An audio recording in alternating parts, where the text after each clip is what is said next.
હમણાંથી કદાચ હું મેલડી રવિવારની ગાદીએ બેહીન એક કલાકનું પ્રવચન આલતી હોય, બોલતી હોય, પણ જેણે જેણે મારા શબ્દો જીવનમાં ઉતાર દીધા એનો બેડો પાર ના કરું તો હું સોલંકી દીધી.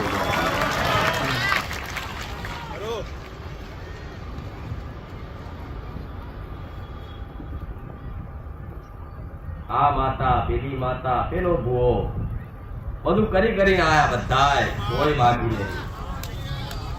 એક વ્યક્તિઓ બાકી નહીં હોય કે મારા સાનિધ્યમાં આવતા પહેલા કોઈ ભુવા જોડે ફર્યા ના હોય. હું સોલંકી પેઢીની એટલે મને માતાને તો ખબર જ છે